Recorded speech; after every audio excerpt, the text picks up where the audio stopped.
afternoon, UK Crime Book Club. I am a nervous wreck, as per usual. I'm here with Graham Bartlett and Peter James, who are going to just say hello and introduce themselves.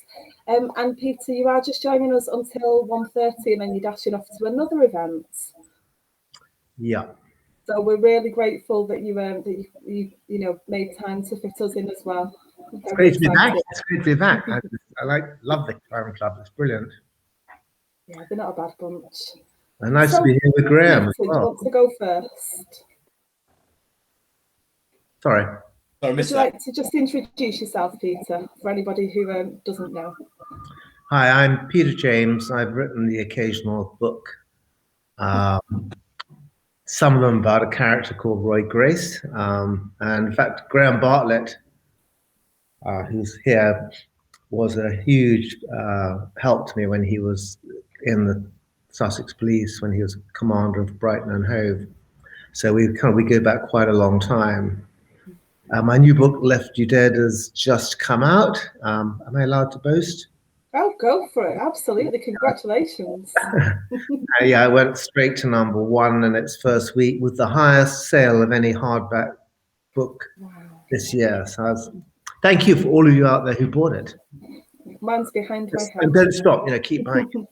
Keep buying lots of copies. Graham, introduce yourself. Yeah, well, I'm Graham Bartlett. As Peter alluded to, I used to be a police officer. I used to be the divisional commander for Brighton and Hove. So kind of broadly summarises, if it went wrong in Brighton and Hove, it was my fault on a policing scale. But I'm now an author. I've co-authored 2 books with Peter, 2 books that I'm very proud of, and been mentored brilliantly by Peter in terms of my writing. So I owe a huge debt to him. And I'm also a police and procedural advisor to authors and TV writers. But Peter and I go back, goodness, it must be nearly 15 years now, something like that, 12, 15 years. When I was in the police, Peter used to come in, and we used to help Peter with his research, and we became friends, and then he helped me in a new career when I retired, which, as I say, I'm hugely grateful for. When Graham says help me in research, I should explain that one night at 2:00 in the morning, when he was on duty, he drove me all around the back streets of Shoreham, looking for a deposition site. So, above and beyond the line of duty, I would say. Peter, he said to me, Graham, can you take me to somewhere where I can dump a van in Shoreham Harbour? and I just hoped that it was for one of his books. It was for Dead Man's Grip in the end. But I just thought, I hope he hasn't got someone in his sights now, another author that might have disrespected him at an event or something. But it was for fictional purposes, wasn't it, Peter? Yeah, you just give me a really good idea about somebody who gets a police officer to help him. And he thinks it's doing his research, and he actually dumps the body for him. I love it. I have actually got both of the books behind my head. I'm trying to... So Death Comes Knocking is just there, and Babes in the Wood is there. So have you got them with you, Graham? I could be more subtle than that. Excellent. They were really fun to write. How was it working with somebody, Peter, when you'd written so many on your own before? Well, I collaborated before I wrote full time. I worked in film and television, so I did collaborate on that. But my collaborating on fiction was limited to I co-wrote a short story with Ian Rankin, and I co-wrote one with Val McDermid, both for charity anthologies. But with Graham, it was kind of interesting because over the years I've met and spent time with so many police officers, and almost invariably, once a week I get an email from somebody who says, "So I'm retiring from force. I'm going to write a book. Could I send it to you?" And my kind of heart sinks, because police officers tend to write books the way they write statements. So the first chapter of a novel will arrive from some newly retiring cop, and almost invariably it will be, "I was proceeding in a westerly direction when I happened to notice a person acting in a suspicious manner." Anyhow, Graham, when he was a few years before retirement, said to me, "I'd really like to write when I retire." I said, "Could I send you a couple of things I've written?" And these were essays. And I looked at them and I was really happily astonished. I thought, wow, this guy can actually seriously write, had a lovely flow of words and clearly an ability. And that was the kind of start of our writing relationship. And how did you find working with Peter, Graham? Oh, I mean, when not only did I get taken out for lunch, a free lunch, but also told that a worldwide bestseller, i.e. Peter, has spoken with his publisher and his agent and asked him to write a book with me. How many dreams come true in that particular moment? And I'm not just talking about the lunch.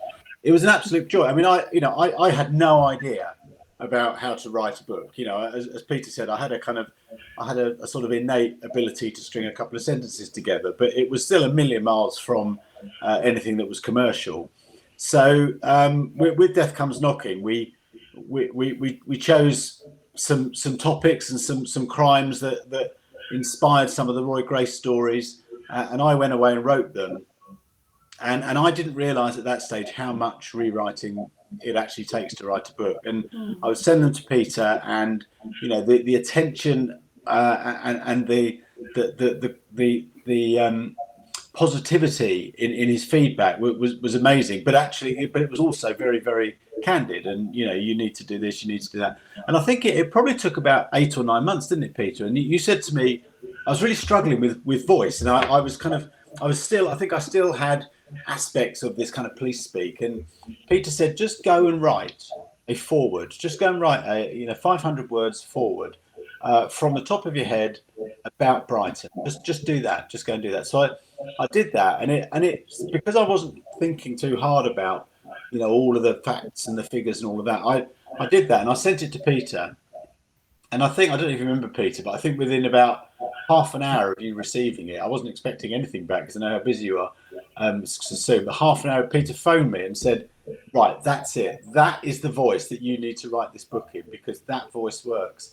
And I thought, oh, great. And he said, right, go back and rewrite everything you've written already in that voice. And that was kind of almost the light bulb moment for me. But throughout Death Comes Knocking and Babes in the Wood, Peter has been brilliant in terms of sort of helping develop my writing style, edit the way you edit, how you kind of structure and all of those things. And it's been an absolute privilege, and now, I'm hoping to go out on my own, but I know I've got my dad across the water there to come to if I need some help on prose. Graham's definitely got my teacher's pet badge. But it's been really fascinating. I mean, the Death Comes Knocking, policing Roy Grace's Brighton was a great adventure for me too, because through Graham, I met a number of the villains that he'd been involved with over the years, including worst for a serial killer we ever had in Brighton, a guy who murdered his mother, father, and brother, and I think family dog from memory too. To a guy who's become a really famous art forger that Graham first arrested when he was forging passports but couldn't spell. And that Britannic Majesty spelt wrong. And The Babes in the Woods, which is the most recent book, has been a fascinating journey as well, because that was one of the... And you're planning to update that one? We are. Graham's been following the trial daily. Jenny Jones has just been convicted of perjury, and so we're going to be updating that book. And I saw a question just flash down asking how we both keep up to date with modern policing. Well, I asked Graham. Well, I feel like I've got a huge responsibility to Peter and to others to keep up to date, and I am constantly in touch with serving officers and recently retired officers. I've got a bank of about 20 go-to people who are on my website who've got specific specialisms. I still work a little bit connected with policing because I do a lot around safeguarding, so I've got some professional contacts there. I don't watch Line of Duty. That's another way that I keep up to date with policing. I don't watch Line of Duty, and that's gonna create some chat, I think, in a minute. But Absolutely.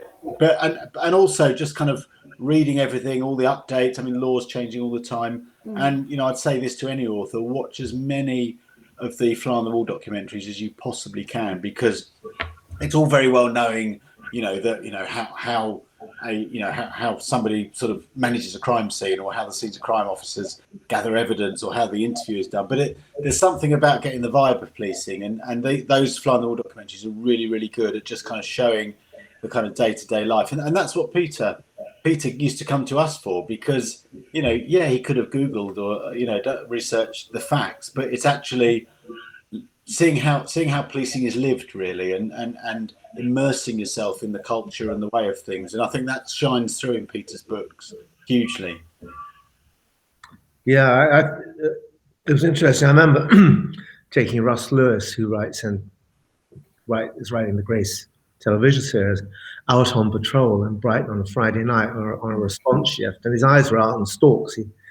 It's one thing when you look at, I think, policing as an outsider. It's another thing when you are actually living and breathing it and seeing the world. I think you probably agree, Graham, with this. I've heard police officers say us and civilians. Yeah, no, absolutely. And I still, I've been retired 8 years, and I still say us. We do this and we do that. You still feel part of that kind of species almost, I suppose. We had a question before we went live that I promised I would ask. So one of our members is called Andrew Huchin. I'm sorry if I've mispronounced your surname, Andrew. He's very pleased to take part in the discussion. He actually received an email from you a couple of years ago, Peter, and he was very pleased. And he wants to know, as part of your research for the Roy Grace novels, if you were walking past a castle, which is part of the National Trust, and you had an idea, would you have to get permission to use that particular building in your novel? No. Short and sweet. Basically, what I'm quite careful. If I pick a house that I'm going to have a murder in a real street, I'll give it a fictitious number. Because I remember quite early on, I got quite a stroppy letter from a woman saying, "Why did you have this woman raped in my daughter's house?" And I'd never put the address, but she had identified it from the color of the door. But in terms of you can use anything that's a public building. You can use a private building, as long as you don't. If you were to defame the owners of it, that's a different matter. If you were to say, well, that castle was actually bought by Lord so and so, and he stole the money in a bank fraud, then you're in trouble. But if you just use it as a backdrop, and I try to use real life as much as possible, because I think particularly in crime fiction, it's all the more shocking if readers have a real world context for it. Andrew also pointed out that he really enjoyed your interview, Graham, on UK Crime Book Club, and he's going to have a look at your website. So that's Andrew covered. I didn't want to forget that. So that's Andrew, you're a classy guy. Thank you. What a bloke. We love Andrew. Can I just come in on Peter's thing there about the addresses? I mean, that night that we were looking for Peter to dump somebody in the harbour, Peter also wanted to find a location for a particular. I think it was more than one scene, but certainly a certain aspect of Dead Man's Grip. And when he described it to me, it kind of absolutely rang off the road where my mum lives, which is near Brighton in Southwick, just outside Brighton.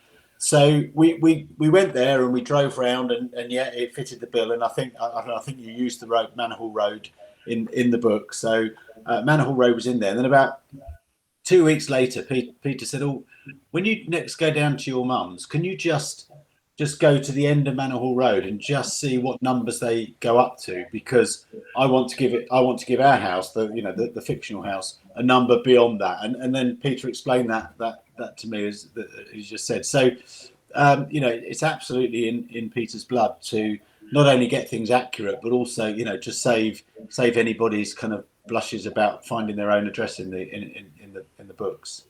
I remember we had a walking tour. There's a Roy Grace walking tour of Brighton, and my wife Lara went on it when they were setting it up originally, and then went on it about a year later to see if the lady doing the tour was accurate. And there was a whole bunch of people on the walk, and they stopped outside a house, and she was talking about where a murder in one of my books had happened. And this woman, she was a Brummie, I think, looked up and said, "Oh, it's incredible to think what happened in that house." I thought, okay, well, she believes it. I like it. Do you remember though, Peter, when they just started doing that? I think I was still at Brighton, still divisional commander then, and you phoned me up and said, "Do your officers really need to move this Roy Grace walking tour away from the police station? They're actually coming outside the police station, and some of the police officers were going, "Oh, you can't hang around here." And you think, well, go back to the point about buildings. I said, "Peter, leave it with me. It'll be fine." And I've got much more important things to do than move the walking tour on. It won't happen again. And I don't think it did it, Peter? No. We've got so many questions and comments. I've just got one more of my own to ask first, and then we'll move to all of the. There are a lot, and I'm aware that we're running short on time. Has either of you ever created a character based on somebody you've met in real life, just so that you could kill them in the book? I believe that's Peter. Oh yes. Oh yes, plenty. I've had somebody. I wasn't expecting plenty to be the answer. This is good. Well, anyone who's ever pissed me off, I put their name on mortuary toe tags or mortuary fridge doors. And I remember there was a journalist who gave a really stinking review in a small local Sussex magazine about 8 years ago, saying, "I think we've all had enough of Roy Grace. It's time Peter James moved on." So I had her eviscerated on the mortuary slab. And her post-mortem was taking place while Roy Grace was attending another one in the mortuary. Did you send her a copy? Well, funnily enough, she dropped me a note saying that she read it and actually she thought it was quite amusing. And yes, no, but I anybody, it's a wonderful weapon. They never upset me. I remember when Martin Amis was incredibly rude to me some years ago, and I said I'm going to have a character by next book with a 2-inch penis called Amos Smallbone. And I tweeted this, and Ian Rankin said, "Go on, who is it?" And I told him, and he bet me £100 to charity I wouldn't dare. So in Not Dead Yet, there is this character called Amos Smallbone that he's just come out of prison where I put him away for 12 years. And a gangster friend of his has put him up and has fixed him up with a hooker for his first night out of jail. And the hooker looks at his thing and says, "Well, it's very tiny, isn't it?" Well, there's an answer I didn't expect for the full story. Wow. Moving on. Oh, you shot her now, Peter. I don't think anyone's ever shot Samantha before. But. I'm an ex-army wife, so same husband, just not the army anymore. So I'm not easily shockable. That's quite funny. So all of the admins are here saying hello to us all. Lucy Sampson commented, "Occasional book, Peter." That was from the comment at the beginning. You do write the occasional book. Do I write the occasional book? Yeah, she's being facetious. I've done it on 40 occasions so far. I write a Roy Grace a year, and I also write standalones, which take me usually 3 or 4 years.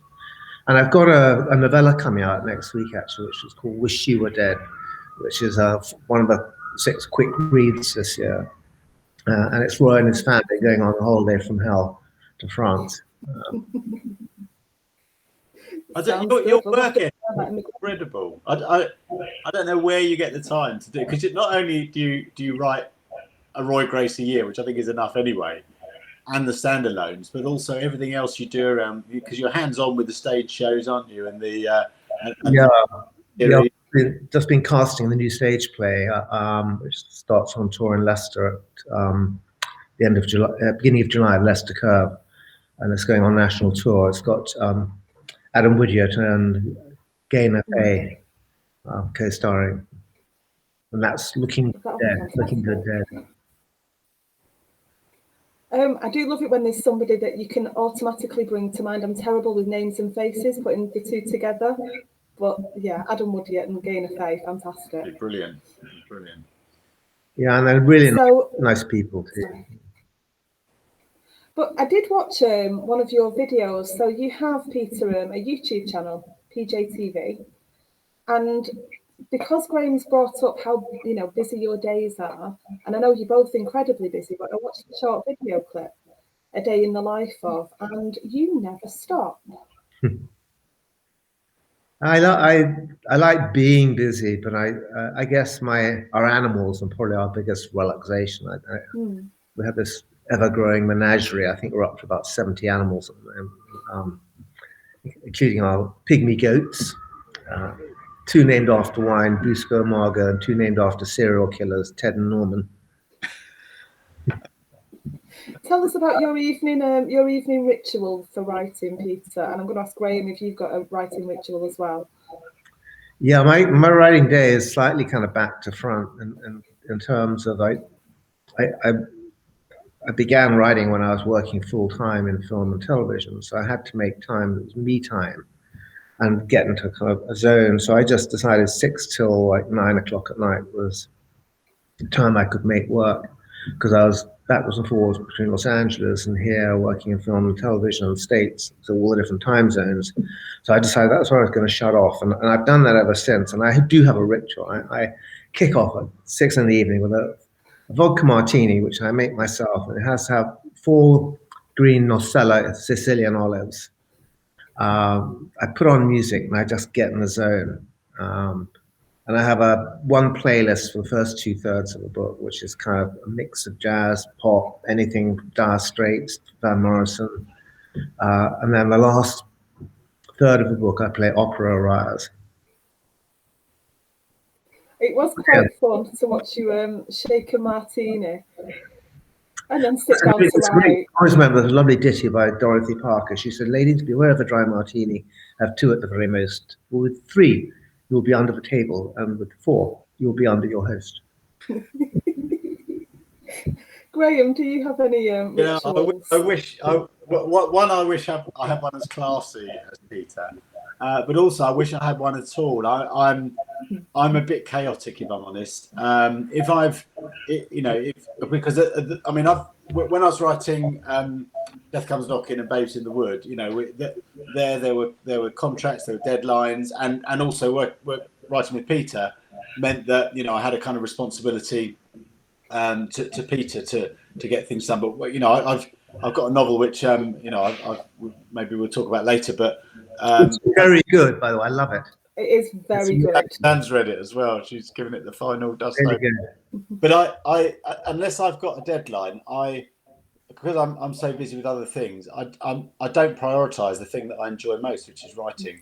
And I need to do that more, and I need to do what Peter does, really. And I remember when we were writing Death Comes Knocking, Peter said, "You've got to treat it like a job," because at the time I was doing a million other things. He says, "You've got to treat it. It is a job. You're here to do a job." And I remember, on something that we spoke about the other day, I phoned Peter up about, and he reminded me, this is a business. Be businesslike about it. Be disciplined. Be businesslike.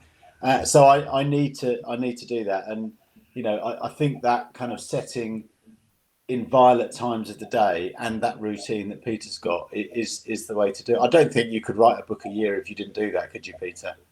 No, and you've also got to love it. You've got to really enjoy it. I do know a lot of writers say, "Oh, get out and write my book." Right? Come on, this is it's the best job in the world. I get to learn about all kinds of stuff. I can learn about anything I want to learn about and write about it.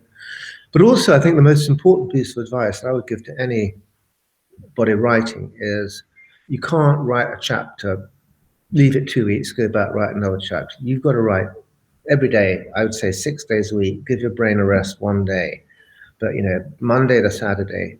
And people say, "Well, I'm busy. I've got kids. I've got a job." Yeah, everybody has. And no writer started off. Very, very few writers started off as professional writers. Most writers started off doing something else, like being senior police officers or lawyers or anything. And they wrote.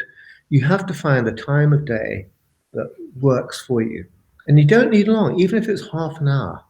In half an hour, you could write 250 words. If you did that 6 days a week, you'd have 2,000 or 3,000 words by the end of the first week. you'd have a novel written in a year. It's getting into a rhythm. So you go. I love to go to bed, go to sleep thinking about my next chapter, waking up in the middle of the night thinking about it. You get into a continuity, a rhythm. Lucy wants to know if you will be attending any of your shows and going to Nottingham again.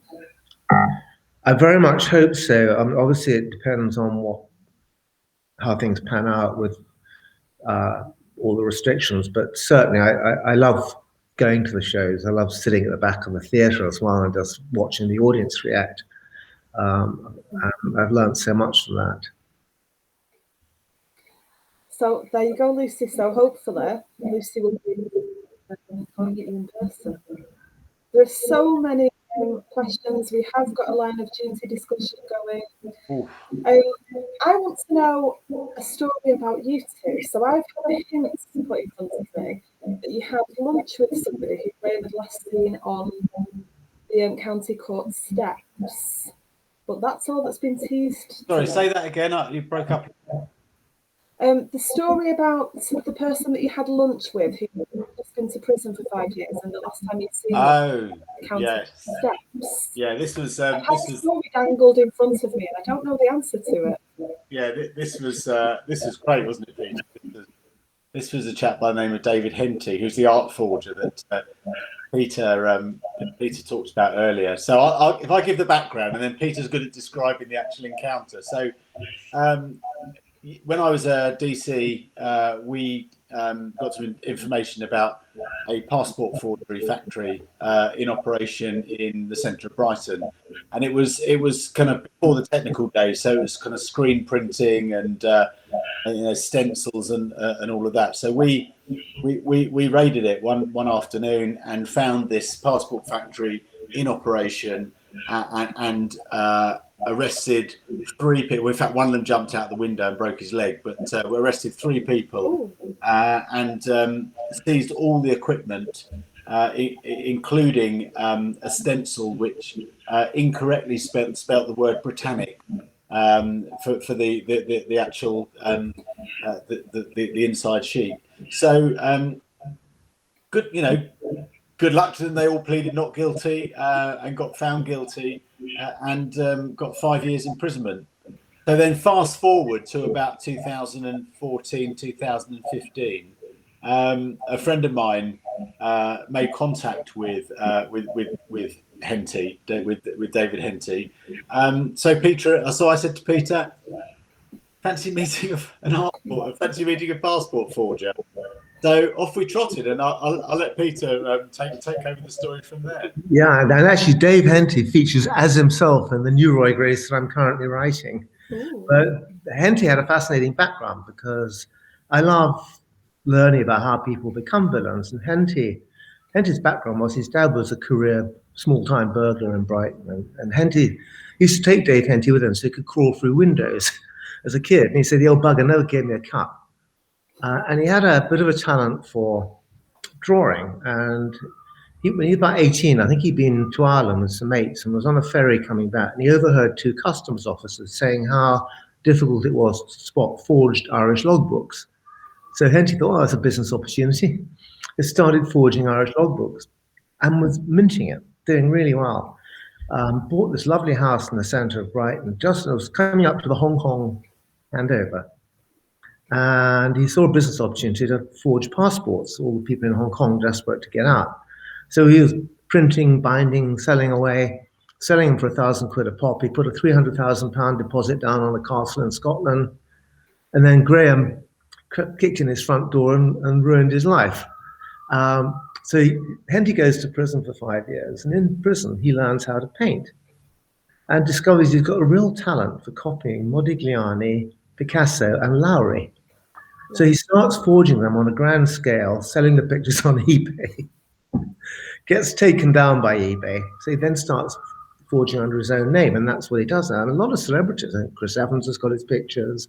And anyway, so he invited Graham and I to lunch. And we had this, and he lives over the kind of eastern suburb of Brighton called Saltdean. And we had this, you couldn't make this scene up.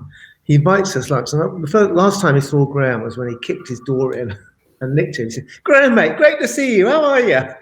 And he says, "You remember Cliff, what was with us, what you also nicked? Well, he's in Belmarsh now, but he's going to phone us at 2:00 and we're all going to have a natter." It was just unreal, wasn't it? It was, Oh, my word. and he was the perfect, but he was completely honest about his past, wasn't he? He Yeah. was, Just the classic nice villain. yeah, but he's now. I mean, I think his website something like For Fake Sake or something like that. You can look him up on. I like that. But I don't know if I told you this follow up to that, Peter. But when we were researching Babes in the Wood, because he was kind of from that area of Brighton, I went to see him again to see if he had any kind of inside track on the Bishop family, or the offenders family. And we were around there. We didn't have lunch that time. It was coffee. So having coffee, and the doorbell rang. And he said, "Oh, I'm not expecting anyone." So he went to the doorbell and he came back. He said, "You will not believe this." He said, "Postman just delivering my passport." And on that note, I'm going to interrupt and allow Peter to go off to his next appointment. Okay, really good to talk to you. And It's been wonderful to have you. Thank you so much. Nice to see you, Peter. Special hi to Lucy Sampson, and see you again soon, I hope. Thank you. Take care. Have a lovely afternoon. Thanks. You too. Bye. See ya. Sorry to interrupt you there. Just stuck with me. I'm sorry. Absolutely fine by me. So you must have so many stories. And we didn't even get to the questions because there's so many hellos and nice comments about books that it's quite difficult to pick the questions out when it's scrolling so quickly at the side of you. There were some lovely things. Joe Singleton. I'm going to have to scroll through and find it. We've got so many questions. Let's go to should we go to your book while I've got you? While you got me, yeah. While I've got you. So high praise indeed. Peter James likes it. Yes, and so tell us a little bit about what you've been doing. When I first pitched it to him, I'm going to tell you this because any writer that thinks when you first write, it's got to be ready. I sent, because I've been writing this for years. That seems like that anyway. But certainly before, I think it was around the time Death Comes Knocking came out, so 4 years ago. He said when I sent him the first 2-3 chapters, he said that I had the worst opening line he'd ever read in fiction. That was what he said to me, and he was right. It was absolutely right. But the thing with Peter is there's always a but. So it's like, okay, but so this is what you now need to do. And then, a few months later, I sent him more, and he go, yeah, this is it, and that's how he does it. But yeah, no, he really likes it. He's been a very strong supporter of it, and given me some good feedback on it as well. So how different has it been writing fiction on your own as opposed to non-fiction with Peter? Through Peter, I think I now kind of understand how to write. I'm not saying I'm very good at it or anything like that, but at least I understand how to do it. I would beg to differ. Well, writing it's very lonely. I mean, you kindly reviewed it for me. A few people have, and it's very nerve-wracking when you do that. Because no one's read it until that point where I've kind of handed it over to them. With Peter, it's more of an iterative process, so I'm kind of correcting things as they go along. Obviously there's more autonomy, because obviously it's what I want. Obviously, it's good to have Peter's input because he knows what works as well. Yeah. And writing fiction, I thought fiction would be easier actually, because I thought, well, just make it all up, but you have to remember that in non-fiction, the characters are fully formed, the worlds are fully formed, the plot is fully formed. You just have to find the way to write it. With fiction, you kind of have to do all of that yourself, which is good fun, but it's also very hard work in making sure that the characters are differentiated, your plots aren't cliched. The dialogue is authentic. All of those things that with non-fiction, it's already there for you. Have you got a fictional kill list? Have I got a fictional kill list? Oh yeah, I have. Yeah, I've certainly in this book, which at the moment is called Bad for Good. It's hopefully going to be going out to editors in the next few weeks for my. And every time I hear that, I get Take That Back for Good in my head. own. So my husband can always tell when I've been reading part of it because I'll be humming it. Oh, you're obviously it shows you're younger than me because I get Meatloaf's Bad for Good in my head, which is obviously a generation before you. But the yeah, so just that sort of I can't remember what the question was now. What were we talking about? I've completely lost the thought. Kill people list. Killed, yeah. Fictional kill list. Let's just be careful with that. There are some people in this book who don't make it to the end, who are loosely based on people who may not have endeared themselves to me in the past. And there's actually one character that's I'm not going to tell you who it is, but there's one character who I treat really badly throughout the whole book, and will get treated badly they're not dead yet, but they get treated badly in the next book as well. Whose name is an amalgamation of two people who were my assessors on a promotion board that I didn't get through. So, and my son, who's a brilliant proofreader, said, I'm not sure that name quite rings true. I said, it's staying. I don't think that name is staying. It's there for a reason. I did. I spotted a comment from Lucy Sampson scroll past. You can give us all the gossip now, Graham, with laughy faces. Oh, what on Peter? There's no gossip on Peter. Of course, there's not. She's kidding. She's a massive fan of both of you. So I know she is. She keeps thinking that I live in his police museum. You didn't actually see his police museum today, but it's just behind him. You couldn't see it. She thinks I live in there, but I don't. So you must have some stories though about the two of you over the years, some research trips, things like that. Yeah, I mean they talked about going to seeing the triple murderer. I mean that was up near York actually. That was in a pub up near York. This chap had killed years ago in 1984. Had killed his dad, his stepmom, and his brother with a baseball bat. It's horrific, horrific story. Peter was really he was fascinated by it, So he said, "Can we write about it?" I said, "Yeah, no, I'll do some research." So I spoke to some of the officers that were involved in it, and then I just thought I'll just Google the chap's name. So I googled him and found that he actually was another one who's selling art online. He's come out of prison selling art online. So I emailed. There was an email address you could, or like a contact that you could email him. So I emailed him, didn't hear anything at all, and then I emailed him again, and then about 2 months after that, I got an email back, and he said, and I said, Peter and I are writing a book about your case, and we'd really like to get your perspective on it, because we've never come across a crime like it, and if you're happy to, I thought, well, all he can, just say no if he doesn't want to, and eventually he agreed to meet us. So we went up to York to this pub. We sat in this pub, and we went in Peter's car. It's like a black Audi with blacked out windows. I mean, we must have looked like the mafia or something when we turned up at this pub. It's just like sat there waiting for this car, and then this kind of, I think it's a Ford Fiesta with a dodgy exhaust came limping into the car park, and then this little, I mean, you think he's killed 3 people. This little bloke just jumps out of the car. I said to Peter, I said, that's him. His name's Paul T.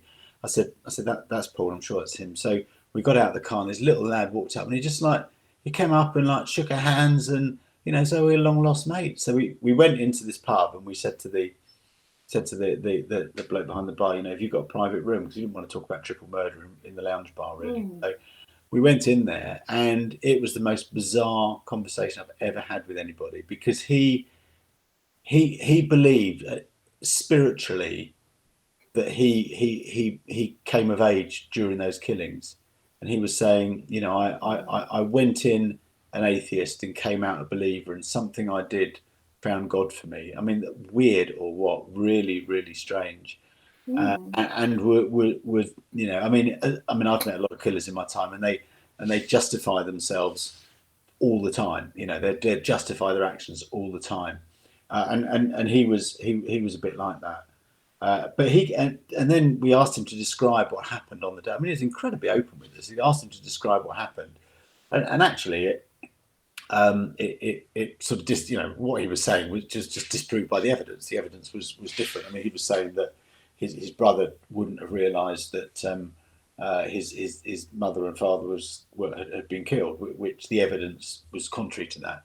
So when we wrote it, I wrote it as per the evidence, but said that, you know, Paul maintains that, you know, his brother wouldn't have lived through the trauma of. So when the book came out, he, about 2 weeks after it came out, he phoned me up. Oh my God, he ranted down the phone at me about, you know, misrepresenting him and only being in. I said, Paul, I said, you know, I told you at the time that the evidence wasn't that, and that you had a different view. And I was putting there, you got a different view. Oh, I shouldn't have known, you know, should know not to trust you. And I don't know whether he thought that he was going to suddenly, through us, be able to get, you know, sympathy from the world for his, you know, his dreadful crimes, because we were away. But that was bizarre. And you know, Peter, I think it was the first time Peter had met a killer, and I think the fact that he was so unremarkable as a person, yet so twisted, was a shock for Peter. And you know, you know, for me, I always think that murder is the crime that we can all commit given the right circumstances. You know, I could never go and do a burglary, I could never deal drugs, but I could never say that any of us, including me, in, you know, with the right provocation, the right you know, couldn't kill. And I think Peter kind of saw that then, and you see that in his characters now. We've got a debate going on now. Obviously, I was keeping a very straight face during that. It's quite a serious thing. So we've got a debate going on if we can get me to crack my straight face. So there you go. All right. Oh, Big okay. smile now. Smile now. Now we're done with the. Don't smile during the serious bits. No. She's a sorry, go on. I said you're a professional. Absolutely. Leslie in Lancaster says, do you find there are things from your real life policing that if you put in your fiction book, it wouldn't be believed?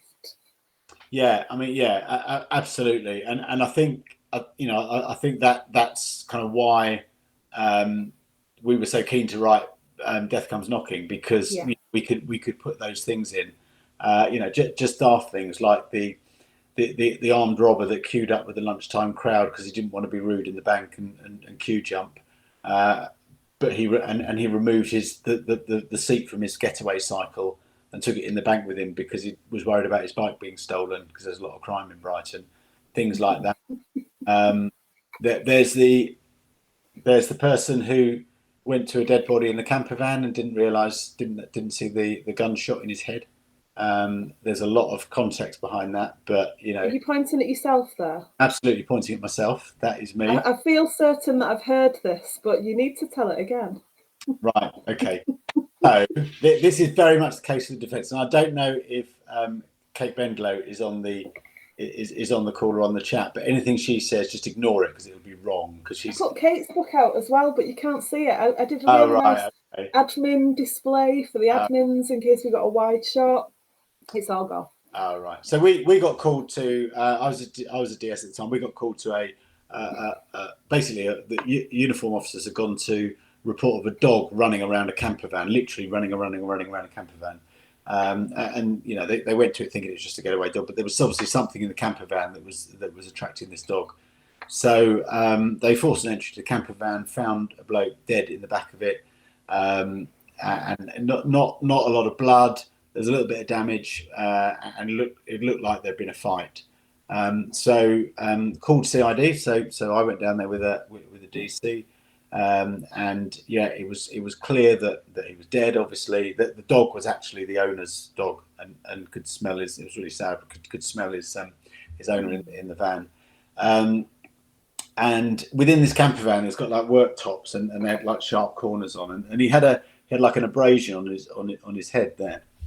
So thankfully, I said, okay, well we'll we'll recover the body forensically, and we'll have a post-mortem, and we'll also recover the camper van, full lift camper van, take it to a forensic bay, and then we'll wait the outcome of the post-mortem. So that was on the Sunday. And the Monday, I was on a late shift, and I got a call about 11 o'clock from my detective inspector, who said, "I think you better come in, Graham."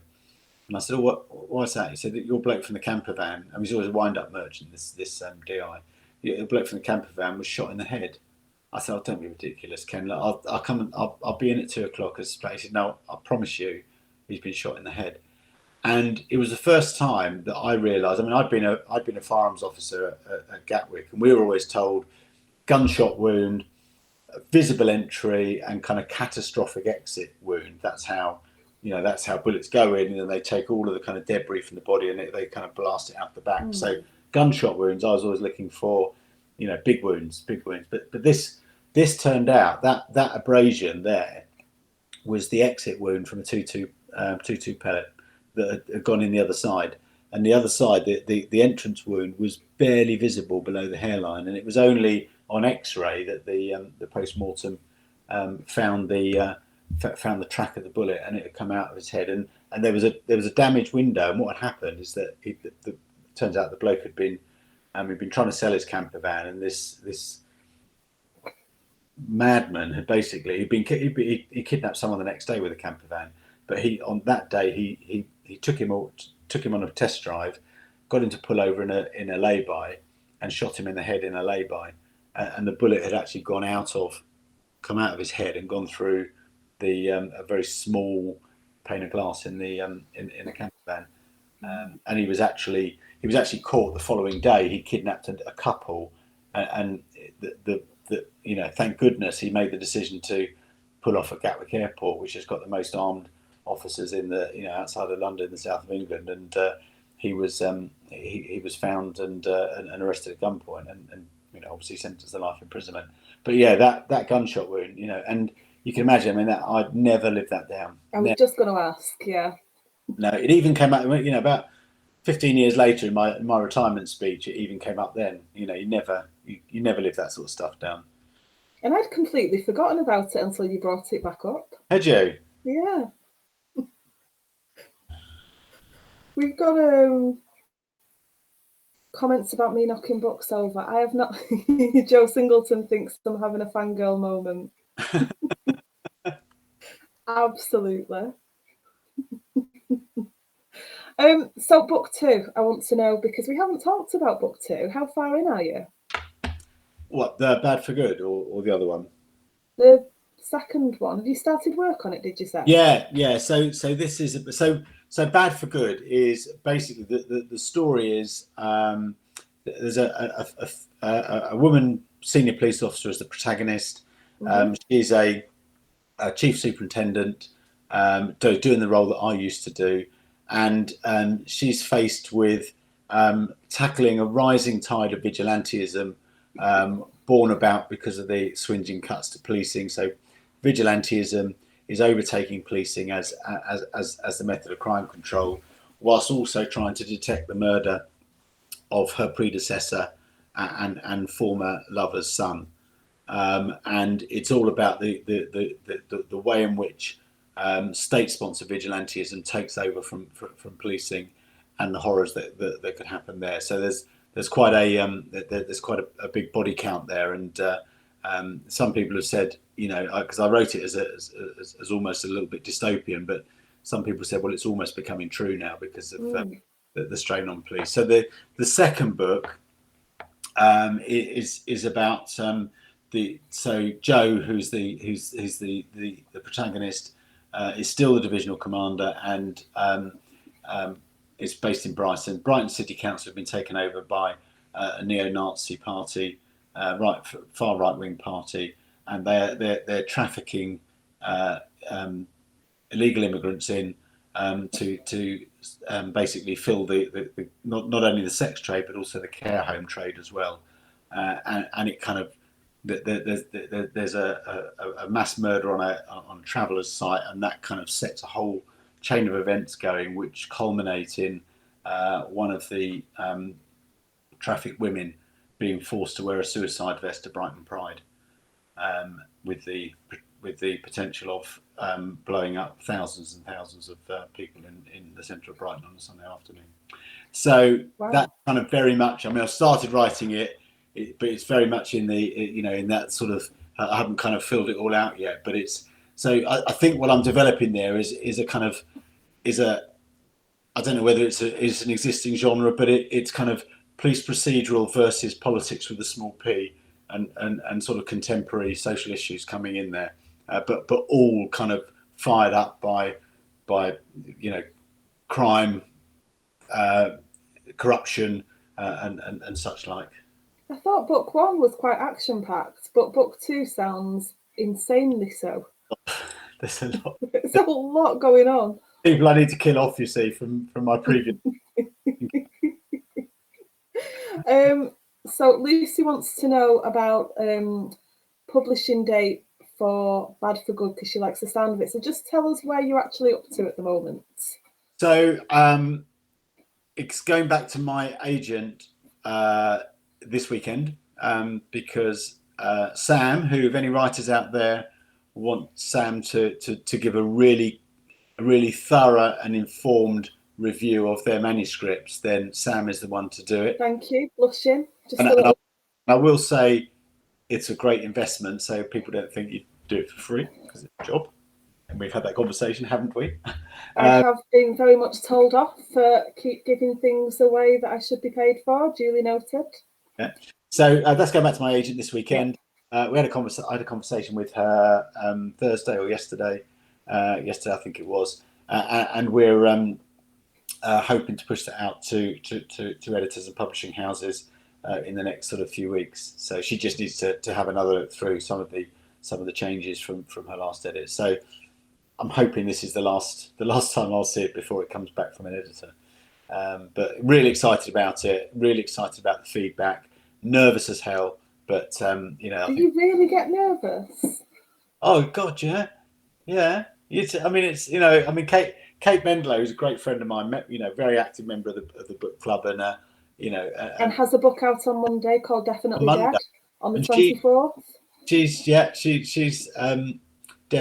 Definitely Dead out on the 24th. But she's been saying for years, I don't want to let my baby go. I don't want to let my baby go. And it's so good though. And it's brilliant. Yeah. So I think any writer gets nervous. I know Peter gets nervous.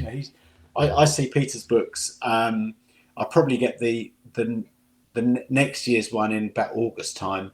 He said he tends to send it to me in two waves, and he's really nervous when he sends out. And it was written 40 books, he said earlier. So I don't think you lose it. And I think the day you lose it is probably the day you become a little bit blasé about your writing, which is probably the beginning of the end. Yeah, quite probably. We are coming up to only 5 minutes left. I feel like we've been, in a good way, sat just for hours, just chatting away, talking. I love this. It is the best job, even though it's not technically a job. Steve Munoz, who is over in LA, loves the sound of the storyline. Oh, thanks, Steve. He's another massive supporter of the book club. We've got so somebody's asked, and it's just come up as Facebook user, is your lead character based on anyone? So is Joe based on anyone?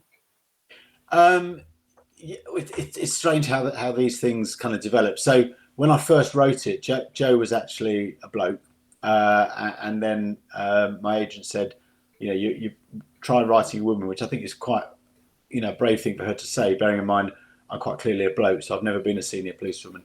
She has evolved, so I changed the gender, and she's evolved into a couple of people that I work with and hugely respect. And in fact, one of them kind of read it through because I wanted to make sure I'd got the experience of being a woman in the police and working her way through the ranks right. And she read it, and I didn't tell her that it was it was partly based on her. And she said, I really like her. I said, she said, she's got a real, she's got that, the operational gravitas, but she's got a soft side as well. And then I told her that it was partly towards there. She got really embarrassed after that. She was basically saying that she was. But yeah, no. So she is. There's a kind of another protagonist that becomes a sort of antagonist sort of thing. he's definitely based on somebody. It's watered down a little bit now, but when I first wrote him, he was definitely based on somebody.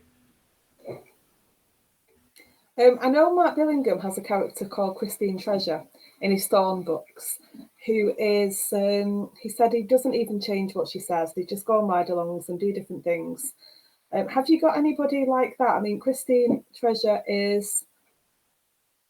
she is loud, she is opinionated, she is hilarious, she is so politically incorrect.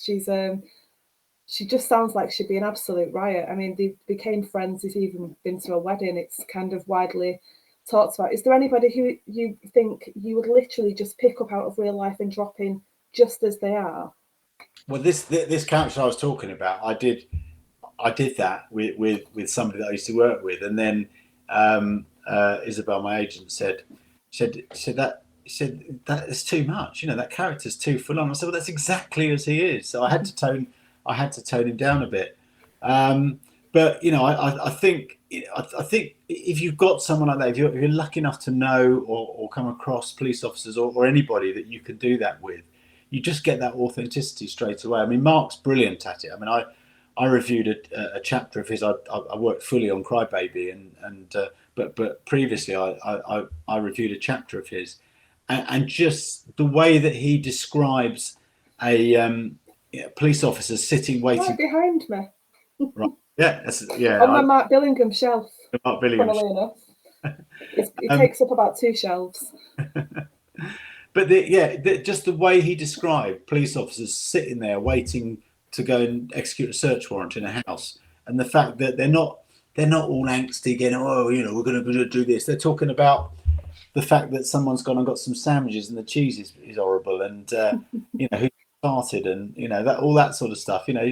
Mark just gets that kind of that feeling of policing. Absolutely right. Peter does it as well. So but if you can find someone like that, then use them, because they absolutely leap off the page. We have got just over a minute left. Do you want to give us a quick recap of Death Comes Knocking, Babes in the Wood, and do you have a kind of a deadline in mind for when the updated version will be out? So Death Comes Knocking, quick recap, is it is the stories that inspired the Roy Grace stories. It's all true stories about what happened in Brighton and Hove, kind of told through my eyes. So it's semi-autobiographical, but some of it is so we're talking about individual crimes, that sort of thing. We also talk about the funny side of policing, what it's like to give a death message, with examples of that. And when there's another one, when good cops go bad, about corrupt officers that I've known and people that have ended up in prison. That's Death Comes Knocking. Babes in the Wood is about the 32-year fight for justice following a double child murder in the 80s, where a bloke by the name of Russell Bishop killed 2 girls, was acquitted at Crown Court the following year, went on to kidnap and almost kill another girl a couple of years later. And then eventually, because of a change in the law and improvements in science, was convicted in 2018 of those original double child murders. Critical to that was part of the reason he was acquitted was because his girlfriend, Jenny Johnson, told a lie about a very, very crucial piece of clothing that actually held all the evidence in that 1980s trial. That allowed him to be acquitted. That allowed him to then kidnap and nearly kill this 7-year-old girl that he did in 1990.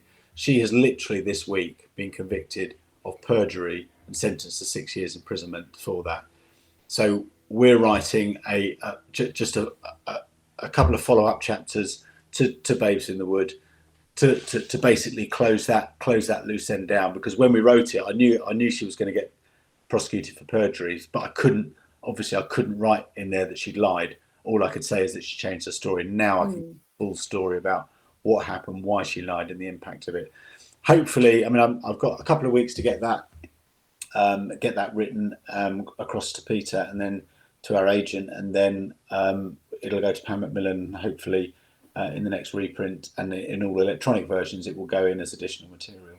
And it's a fascinating story because it's more than just she lied because she wanted to get him off. There's some really complex issues behind it as well.